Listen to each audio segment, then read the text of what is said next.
Hello friends, welcome to Ranjitha Pakashale YouTube channel. ಇವತ್ತಿನ recipe ಬಂದು custard fruit. ಇದನ್ನು ಯಾವ ರೀತಿ ಮಾಡೋದಂತ ಹೇಳಿದ್ರೆ, ಫಸ್ಟು ಒಂದು ಬೌಲಲ್ಲಿ ಹಾಲು ತೊಗೊಂಡಿದ್ದೀನಿ. ಅದಕ್ಕೆ ಒಂದು 3 ಟೇಬಲ್ ಸ್ಪೂನ್ ಕಸ್ಟರ್ಡ್ ಪೌಡರ್ ಹಾಕಿದ್ದೀನಿ. ಕಸ್ಟರ್ಡ್ ಪೌಡರ್ ಏನು ಲಮ್ಸ್ ಬರದೇ ಇರೋ ಥರ ಸ್ವಲ್ಪ ಚೆನ್ನಾಗಿ ಕಲಿಸ್ಕೊಬೇಕಾಗತ್ತೆ. ಇದಕ್ಕೆ ಒಂದು 2-3 ಲೀಫು ಕೇಸರ್ ಹಾಕ್ಕೊಂಡಿದ್ದೀನಿ. ಕೇಸರ್ ಹಾಕ್ಕೊಂಡಿರೋದ್ರಿಂದ ಇದು ಸ್ವಲ್ಪ ಕಲರ್ ಚೆನ್ನಾಗಿ ಬರುತ್ತೆ. ಒಂದು ಬೌಲ್ ವಾಟರಲ್ಲಿ ಸ್ವಲ್ಪ ಸ್ಟ್ರಾಬೆರಿ ಹಾಕ್ಕೊಂಡು ಅದಕ್ಕೆ ಸಾಲ್ಟ್ ಹಾಕ್ಕೊಂಡು ಕ್ಲೀನ್ ಮಾಡ್ಕೊತಾ ಇದ್ದೀನಿ. ಸಾಲ್ಟ್ ಹಾಕೋದ್ರಿಂದ ನಿಮಗೆ ಹುಳಗಳೆಲ್ಲ ಏನಾದರೂ ಇದ್ದರೆ ಅದೆಲ್ಲ ಹೋಗ್ಬಿಡುತ್ತೆ. ಇಲ್ಲಿ ನಾನು ವೀಡಿಯೋದಲ್ಲಿ ತೋರಿಸಿರೋ ಥರ ಎಲ್ಲ ಫ್ರೂಟ್ಸನ್ನು ಕಟ್ ಮಾಡ್ಕೊಬೇಕಾಗತ್ತೆ. ನಿಮ್ಮ ಹತ್ರ ಯಾವುದೇ ಫ್ರೂಟ್ಸ್ ಇರುತ್ತೆ ಅದನ್ನು ಕಟ್ ಮಾಡ್ಕೊಳ್ಳಿ. ಪರ್ಟಿಕ್ಯುಲರಾಗಿ ಇದೇ ಫ್ರೂಟ್ಸ್ ಇರಬೇಕು ಅಂತ ಏನಿಲ್ಲ. ನಿಮ್ಮ ಮನೆಯಲ್ಲಿ ಯಾವುದೇ ಫ್ರೂಟ್ಸ್ ಇರುತ್ತೆ ಆ ಫ್ರೂಟ್ಸ್ ಎಲ್ಲ ಕಟ್ ಮಾಡಿ ಎತ್ತಿಟ್ಕೊಳ್ಳಿ.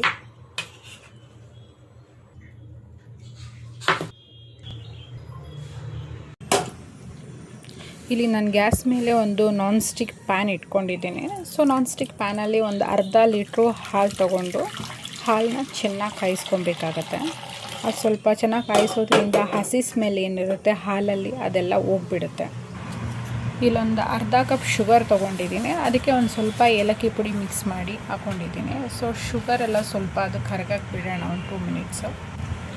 ಇಲ್ಲಿ ಶುಗರ್ ಎಲ್ಲ ಕರಗಾದ್ಮೇಲೆ ಫಸ್ಟೇ ಏನು ಮಿಕ್ಸ್ ಮಾಡಿ ಇಟ್ಕೊಂಡಿದ್ವಿ ಕಸ್ಟರ್ಡ್ ಪೌಡರ್ ಮಿಲ್ಕ್ ಜೊತೆಯಲ್ಲಿ ಅದನ್ನೆಲ್ಲ ಹಾಕಿ ಚೆನ್ನಾಗಿ ಕಲಿಸ್ಕೊಳ್ಳೋಣ.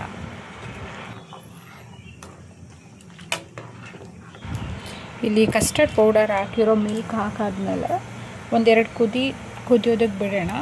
ಓಕೆ, ಇಲ್ಲಿ ಚೆನ್ನಾಗಿ ಕುದ್ದಿದೆ. ಇವಾಗ ಸ್ಟವ್ ಆಫ್ ಮಾಡಿ ಒಂದು 30 to 45 ಮಿನಿಟ್ಸ್ವರೆಗೂ ಅದು ಸ್ವಲ್ಪ ತಣ್ಣಗಾಗಬೇಕು.